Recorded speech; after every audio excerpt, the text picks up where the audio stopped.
Hey, fellow emotional eaters, if you identify with emotional eating, let's chat for just a second, because emotional eaters like myself and like you may feel like they can't trust themselves around food, especially when emotions run high. My standard thing too is that this is for information and education only. It is not medical advice. I'm not a doctor. I'm not a psychologist. I'm here for conversation. So if you are triggered by talking about emotional eating, please skip this video and go to a different video of mine where I might talk about making ginger tea or something else, because this is for education, information, and conversation. I'm hoping this little chat is going to give you a tool that you can dive into when you feel emotional and you want to eat. And I want you to know that I don't think there's anything wrong with emotional eating. We're human, we eat for emotion, but we can be an emotional eater and we can be a factual eater, and we can also be somewhere in between. And being an emotional eater and a factual eater can actually still lead you down the same path to feelings of guilt, feelings of shame for maybe overeating or choosing what you did choose to eat, maybe having a binge, and it can lead to feeling bad about yourself. So I want to share something that's helped me in understanding why I ate without hunger, why I ate for emotion, and why I still might continue to do so. We're going to dig into something called the wise mind. Now, I'm 57 and I still have a hard time actually thinking that I have wisdom. I mean, they say with age comes with wisdom, but I don't always feel that way. If you're new here, welcome. And if you are back, that's awesome, because that means you like to have chats about health and nutrition and menopause in a way that makes things simple and in a way that maybe makes things more mindful. And I want you to feel unconfined by food rules and thoughts in your own head. So if you want to have conversations like that, let's hang out. There are a lot of videos, educational videos here on YouTube about the wise mind model. And I've watched a few myself. I learned about the wise mind model when I trained in mindful eating as a nutritionist, as a coach. And this little model actually helped me make sense of how to balance my thoughts around food. In fact, right now, it's helping me balance some really difficult things in my life that I can get emotional about. There are things in our lives that touch us, that trigger us, that can make us feel super emotional. And we don't always make, at least I don't always make the best decisions or say the right things from a place of high, hot emotion. You probably have been there if you've ever said things like this. And now there's times that we're not always emotional. Sometimes we're a little more reasonable. And this is actually a mind state. So in the wise mind model, there's an emotional mind and what's called a reasonable mind or a factual mind. And we need to have both of these things working in harmony. And who's kidding who? There's not always perfect balance and harmony in life. We just strive to maintain some kind of semblance of order, but we need to have both of these things working together to be able to make choices in the middle, in the wise place. I like to think of the wise mind as this place right in the middle here. It's like the middle of the road. It's what feels most balanced to me. And you will see that the wise mind can be described as like your gut or your intuition or what you know about yourself and what you know is going to fit for you when it comes to food decisions or any decision in life. But we don't always operate from this wise mind, right? I have been an emotional person. I am an emotional person. I'm human, but I've been like overly emotional. People would describe me as overly emotional. I've been like that for most of my life. I cry easy. I get angry easy. And I work really hard to increase my emotional intelligence and my emotional regulation, especially as I age. Because when we go through perimenopause and menopause, that emotional regulation can wreak havoc on us, and it can play a huge role in food cravings. So let's take a close look at this model, like the emotional mind and the factual mind, and really apply it to eaters, right? You could be an emotional eater or a factual eater and have a hard time coming to this balanced place. Now, what does this look like? If you are a factual eater, you might be someone that is really, really keen on food rules and on all of the things that health gurus say, your doctor even, about eating fat, eating sugar, having too much to eat, not eating enough vegetables. Like there's some validity in these things too, but we can go overboard. And when you think of overly restricting and food fear, we can get into the realm of orthorexia, and that is an obsession with healthy foods. Overly restricting can keep you obsessed with always being healthy, with always doing the right thing, eating clean, all of that stuff, which actually zaps your joy, and I think sometimes zaps nutrients and keeps us from eating things that could really support us in a more holistic way. But then there's that emotional side, right? That whole like, I'm so frustrated today. I just want to go home with a margarita and some chips, put on the Netflix and forget my day. And hey, there's nothing wrong with that. But when this becomes a perpetual thing, not only are we just using food only to cope with our emotions, we're not really nurturing or nourishing ourselves from a place of balance or even kindness. Cue the guilt. This emotional mind still has really good qualities. We need the emotional mind because the emotional mind lets us feel. So if you're an emotional eater, you let your emotions come through. You are allowing yourself to feel. Maybe you can even identify how you feel. I'm stressed, I'm mad, I'm angry, I'm sad. And you may eat to soothe those feelings. You cope with food. Now, I know that in the intuitive eating circles, there is talk about like, how do you not cope with food? What can you do to nurture yourself instead? And this is pertinent, but I do want to clarify that when you consciously choose to sit down and have your ice cream or shepherd's pie or whatever it is, your mashed potatoes, your mac and cheese, whatever it is that makes you feel good and soothed in the moment, that's not necessarily a bad choice. When it is a conscious choice, you're nurturing yourself in that time frame because that's what you feel you need. And maybe another time you might go for a walk. When I think of balance and still allowing yourself to use food emotionally, I think of things like that, but it's not always easy.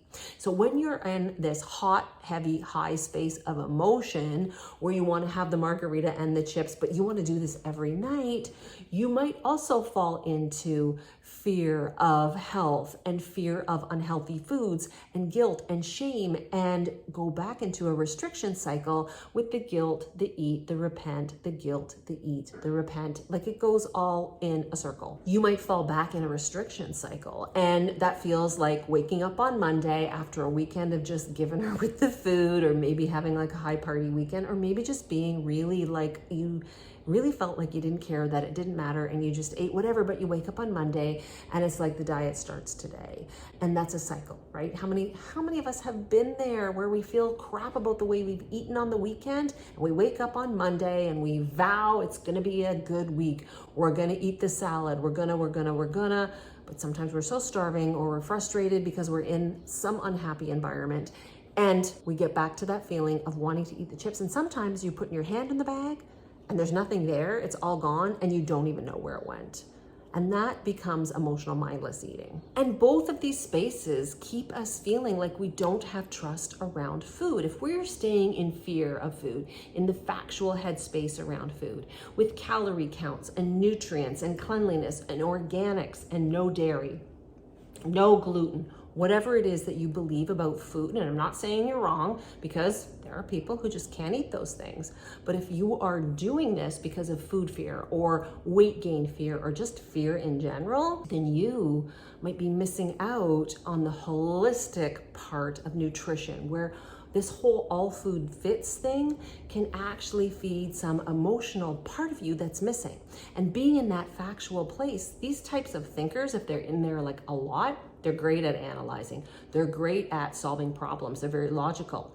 But sometimes they cannot even connect emotionally in relationships and feel the joy in food. Do you get what I mean? Oh, I have a little squirrel outside. He's so cute. When I first heard this too, I was like, I want to be here. I want to be in this wise mind all the time. How can I just stay there? How can I not eat the thing, feel overly emotional, say the thing I shouldn't have said, because us emotional people can sometimes fly off the handle and really say the wrong thing.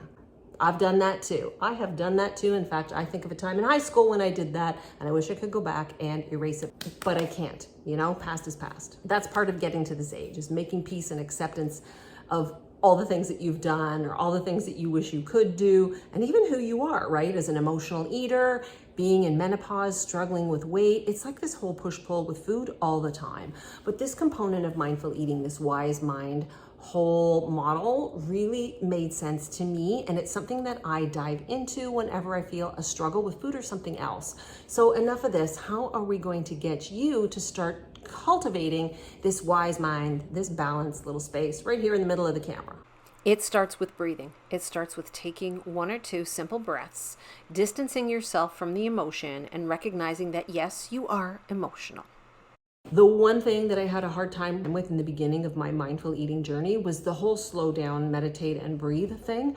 And I laugh because we all know it's good for us. We all, I think, hear about how all this go, go, go stuff in society is not good, right? Our mind's never quiet. We're here on YouTube. We're watching things. We're learning things. We're getting entertained here. We're on Instagram and we're looking at all the funny cat memes. But what we're really doing is keeping ourselves so occupied. And again, I think this is the 3rd time I put my hand up here in this video. I have also spent a lot of time staying busy so I don't have to face what's going on inside, past things that I've not dealt with, worry about the future, all of that. And all of this can make it seem really hard to sit still and meditate, to just do some deep breathing, do breath work. That can be very, very hard. You may not even know what breath work is. The one thing that really helped me too when it comes to this was that one deep breath. That was the way I started to become more mindful and more present. And I would do this in my workday. It was my signal to pause. And I would even do this when I felt the need to go to the cupboard. And this has carried through since 2018. Having that one simple breath during the pandemic, when I would be working from home and finding myself in front of the cupboard because the stressful, anxious feelings were overwhelming, I would take a pause, I would take a breath, and I would ask myself, what do I need? The whole idea behind breathing to try and find this wise mind, this middle space, is that you will calm the mind. And scientifically, the breath does calm the nervous system. It's a signal of safety.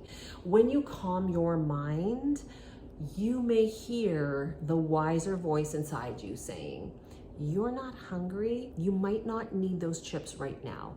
You're not hungry. Why do you want the chips? Now, let's say you come home from work like many of us do and you're starving. You didn't get to eat lunch and you grab the bag of chips and you just want to eat them. You're starving and you're so stressed out and you can't think of anything else. But you also know that you haven't really eaten much all day. Maybe your wise mind is going to say to you, well, the chips are an option, but maybe adding some protein could be good for you. And I don't know why I say the word good for you, because I mean, this is the whole thing about food, right? Food, we place like good and bad on food and we just take the joy out of the whole darn thing. I talked about that in my other video, one of my food relationship videos. It's about good and bad foods and how we label them. That might be of interest to you after this one. My whole point is that your wise mind, when you sit down and quiet and you just let a moment pass before you just dive into whatever it is you're going to dive into, your wise mind might say, hey, what would be nourishing for you right now? In an emotional state, maybe it's going to be the chips, but your wise mind may also nudge you to have some salad, have some protein, change your thought process around the chips, maybe have the chips with your meal or after the meal. And whether you have some wise mind thought of balance or not, whether you are able to like extricate yourself from this emotional space or maybe recognize your factual space, the point is that you're practicing something. You're practicing a pause. The pause is so important when it comes to trying to eat more consciously. The pause actually helps remove you, give you some distance from a situation so that you can give yourself a little bit of an analytical cue, a cue to ask yourself, why am I doing this right now? Am I really hungry? What am I feeling? And will the chips actually take that away? And sometimes the answer is going to be, yes, I'm hungry. Yes, the chips will. And I'm eating chips. That's what I'm doing. So the point of doing these types of mindful exercises are not to be perfect. There's so much perfection in the world when it comes to nutrition, social media. I feel it being here on YouTube. I can't be on here too long searching things because inevitably someone younger pops up. Someone with more of that social media like idealized body pops up, selling health. And let's face it, a lot of us are attracted to that. And no matter how hard you've been working on your food and body relationship, sometimes this is gonna bump up against you. If you relate relate to this, if you relate to the emotional eating space, or maybe you're that like really factual, clean eating, it's got to be this way space, have a little go at trying to find your wise mind. What's the balance? And if you are happy in the factual space and you feel like your life is balanced, hey man, who am I to say that you should eat a different way? More power to you. I'm so glad you feel like that. But if you're in this emotional space where you're feeling like, oh my gosh, oops, I did it again. I think we need Britney Spears here. Oops, I did it again. I ate the chips. You know what I mean? When you're in the space of like, ah, man, it happened again. Or maybe you're in that moment where you're like, who cares? Who cares anymore? I'm gonna be 60, I'm eating the frickin' chips. Hey, that's okay too.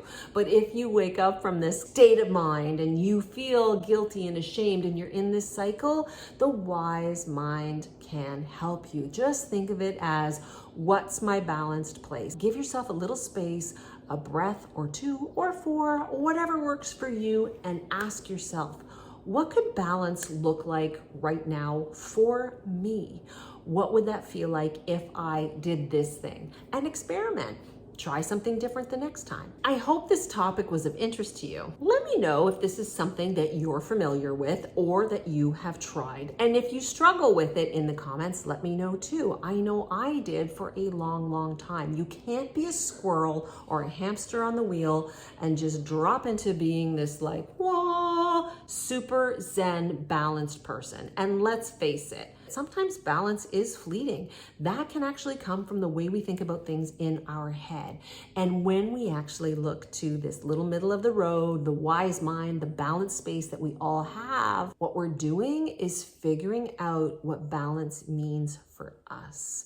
I like that. Let me know if you like that too. So whether you choose your chips or whether you choose your organic pomegranate, really it's all about you. Do you feel balanced? Are you feeling good in that moment? And do you walk away from that eating moment and feel good too? Because to me, I want to feel like that, especially as I move towards this third chapter. I'm in the third chapter, especially as I go through this third chapter and really navigate life on my terms and work towards accepting this changing body, because let's face it, it's not staying the same through the decades. I am so glad you've been here with me for this chat. Let me know if you'd like to hear more about being more conscious with food, about the food relationship, mindful eating, or if you just want me to go and bake a cake or some gluten-free cookies and hang out in the kitchen. Until then, I'll be looking for your comments. Bye for now.